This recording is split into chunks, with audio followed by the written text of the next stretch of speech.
आउज़ुबिल्लाहिमिनश्शैतानिर्रजीम बिस्मिल्लाहिर्रहमानिर्रहीम रब्बिश इश्रह ली सदरी वयस्सिर ली अमरी वहलुल उक़दतम मिन लिसानी यफ़क़हू क़ौली। Dear students, I am Latif Aman, your chemistry teacher. बेटा आज हम chemistry first year chapter number 5 में से एक बहुत इम्पोर्टेंट टॉपिक स्पेक्ट्रम डिस्कस करने जा रहे हैं। हम बोहर मॉडल को डिस्कस कर रहे हैं, लेकिन क्योंकि हमने हाइड्रोजन स्पेक्ट्रम की बोहर मॉडल के मुताबिक डिस्कशंस करनी है तो पहले बेटा हमें पता होना चाहिए स्पेक्ट्रम क्या है। स्पेक्ट्रम की डेफिनेशन ये देखें, वो कहता है when radiations of light, white light बेटा जी सनलाइट को या इनकैंडिसेंट लाइट को, वो बल्ब जिनके अंदर जो है वो फिलामेंट जलता है, वो तार जलती है बेटा, उसकी लाइट को हम जो है वाइट लाइट कहते हैं। ये जो आपके पास एनर्जी सेवर्स की लाइट होती है या ट्यूब लाइट की लाइट, ये फ्लोरेसेंट लाइट होती है। मैंने radiation of light is pass through a prism में से गुजारें। प्रिज्म एक गिलास का जो बेटा हमारे पास जो है वो ट्रायंगुलर होता है, उसमें से जब आप वाइट लाइट को पास ऑन करें द रेडिएशन अंडरगोज रिफ्रैक्शन या बेंडिंग। रेडिएशंस रिफ्रैक्ट करती हैं या बेंड करती हैं। The extent of bending depends upon the wavelength of photon की वेवलेंथ। बेटा जी जितनी वेवलेंथ ज़्यादा होगी हमारे पास, याद रखिएगा, उतनी बेंडिंग कम होगी। इन्वर्सली प्रोपोर्शनल है। जितनी हमारे पास जो है वो वेवलेंथ बेटा ज़्यादा होगी, याद रखिएगा, उतनी उन वेव्स की एनर्जी कम होगी, उतनी उनकी फ्रीक्वेंसी कम होगी। ये बेटा आप लोगों ने याद रखना है। उतना उसका वेव नंबर कम होगा हमारे पास जो है। ये बेटा वो कहता है कि जब आपने लाइट को प्रिज्म में से पास ऑन करना है तो वो बेंडिंग होती हैं या रिफ्रैक्शन होती हैं। बेंडिंग डिपेंड्स करती हैं वेवलेंथ ऑफ फोटोन को। A radiation of longer wavelength is bend to a smaller degree than the radiation of shorter wavelength. Shorter wavelength होगी तो उनकी बेंडिंग ज़्यादा होगी, लॉन्गर वेवलेंथ होगी तो उनकी बेंडिंग कम होगी। इस प्रोसेस को बेटा हम स्पेक्ट्रम कहते हैं। Ordinary white light consist of radiation of all wavelength and so after passing through the prism white light is separated into the radiation of different wavelength. Different wavelengths में बेटा जी हमारे पास जो है रेडिएशन की सेपरेशन हो जाती है 7 कलर्स में। बेटा आप देख सकते हैं ये 7 कलर वेब गायर।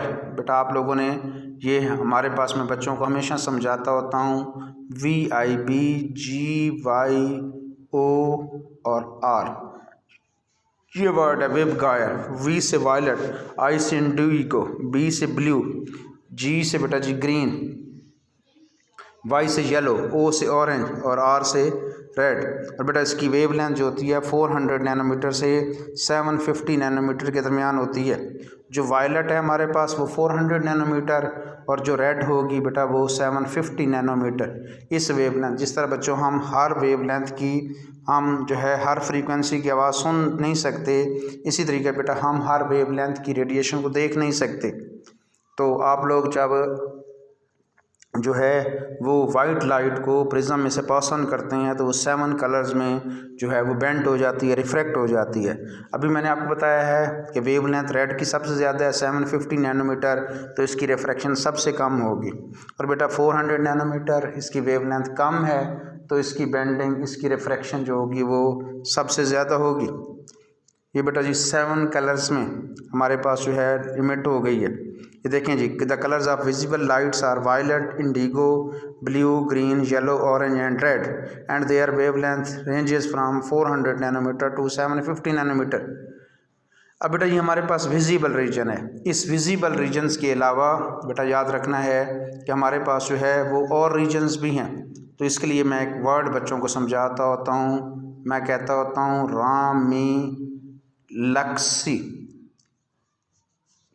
ये लें जी, इसको नोट कर लेंगे बेटा। रामी, R से रेडियो वेव, M से माइक्रोवेव, I से इंफ्रारेड, L लाइट है, विजिबल लाइट जिसे हम देख सकते हैं, ये वाइट लाइट, U से अल्ट्रावायलेट, X से एक्स रेज, Y गैमा का सिग्मा है, सिग्मा से हमारे पास सैम्बल है, और लास्ट पे बेटा हमारे पास कॉस्मिक रेज। तो ये टोटल 8 रीजन्स हैं।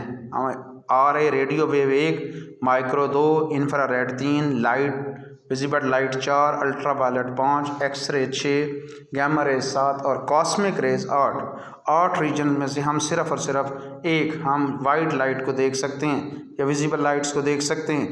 ये लें बेटा जी, वो कहता है, बात देखें, वो कहता है in addition to visible light the spectrum there are other 7 regions. ये बच्चे अक्सर MCQs में आके फंस जाते हैं, ये सर यहाँ 7 लिखा हुआ है बेटा, देखा विजिबल लाइट के अलावा 7 रीजन्स हैं जिन्हें हम देख सकते हैं। अल्ट्रा वायलेट जिससे हम विजिबल को देख सकते हैं, बाकी 7 रीजन ऐसे हैं जिन्हें हम नहीं देख सकते।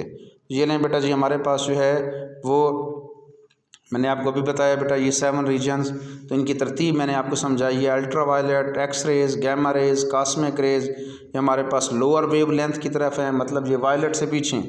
और बेटा हमारे पास इसी तरीके से जो है वो ये हमारे पास जो है end of lower wave length end of spectrum and they possess the photon with greater energy ज़्यादा होगी। अभी मैंने आपको बताया एनर्जी ज़्यादा होगी तो वेव लेंथ कम होगी। On the other side of visible region there lies infrared, microwave and radio wave frequency. बेटा मैंने आपको रैम ही, रेडियो वेव, माइक्रोवेव, इंफ्रारेड, फिर मैंने आपको विजिबल लाइट, इनकी वेव लेंथ ज़्यादा होती है।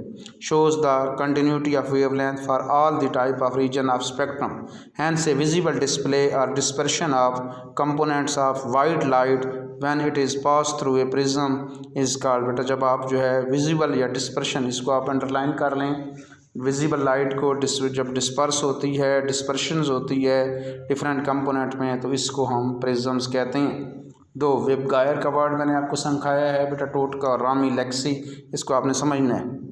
स्पेक्ट्रम की 2 किस्में हैं, कंटिन्यूस स्पेक्ट्रम और लाइन स्पेक्ट्रम।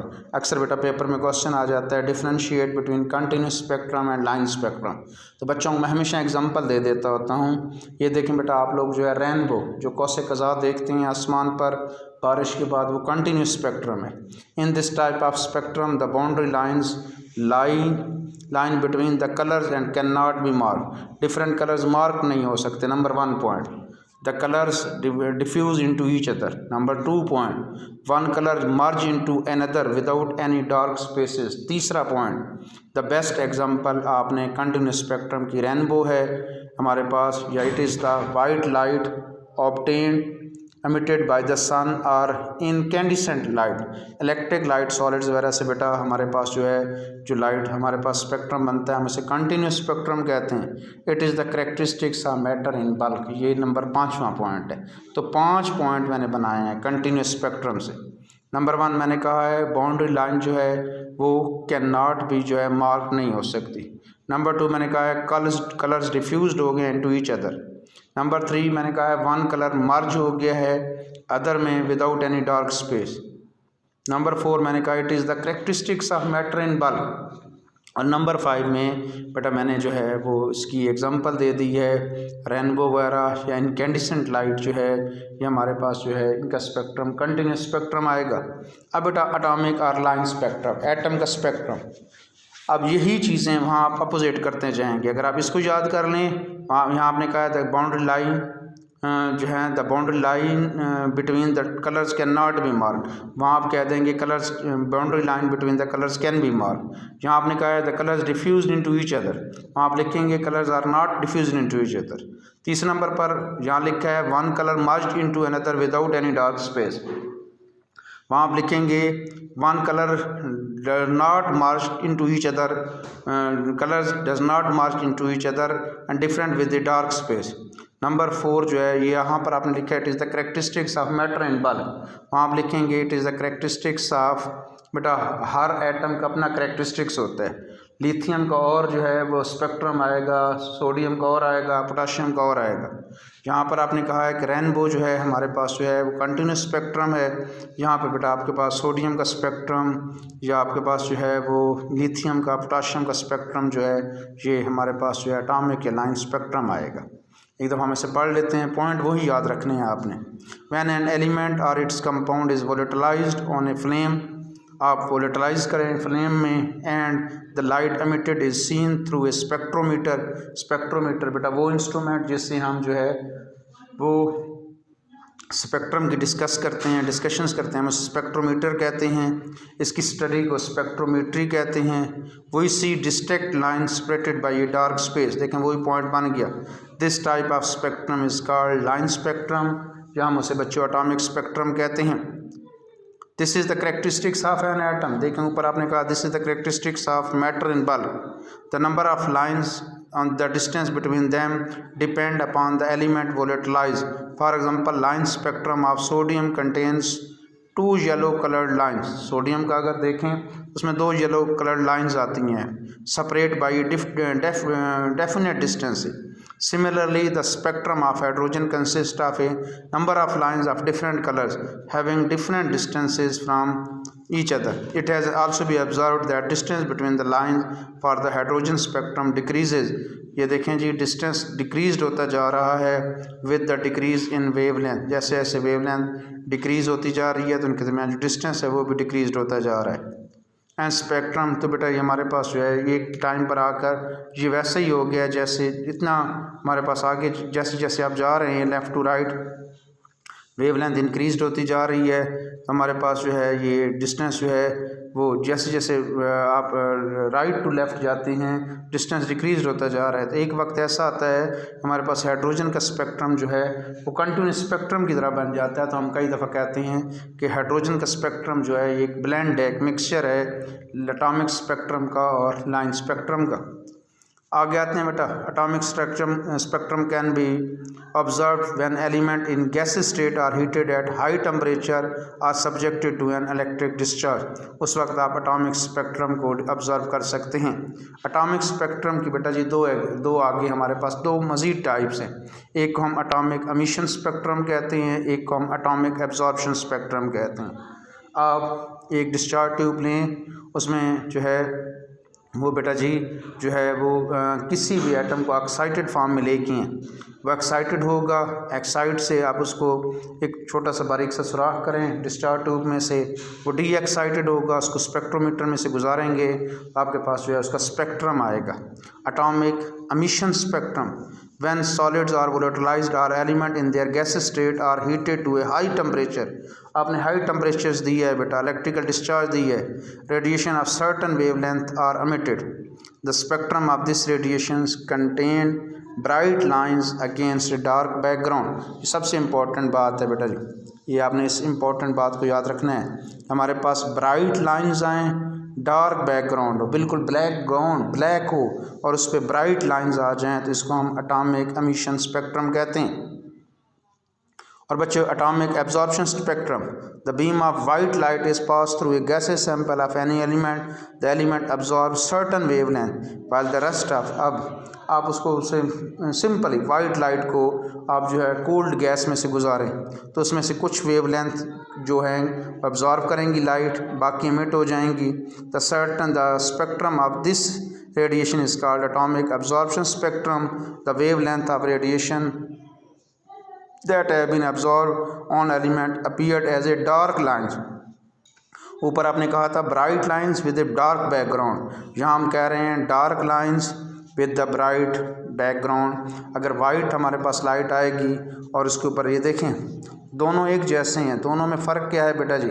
फ़र्क जो ज़हन में रखना है कि एटॉमिक एमिशन स्पेक्ट्रम में हमारे पास जो है ब्राइट लाइंस थी, डार्क बैकग्राउंड था, जबकि एटॉमिक एब्जॉर्प्शन स्पेक्ट्रम में हमारे पास जो है वो बच्चों क्या हुआ है, हमारे पास जो है यहाँ पर जो है कि आपके पास डार्क लाइंस आई हैं और बैकग्राउंड जो है वो ब्राइट है। It is interesting to know that the position of wavelength of lines appearing in both emission and absorption spectrum are exactly the same. देखें बेटा वो कहता है वेवलेंथ सेम है।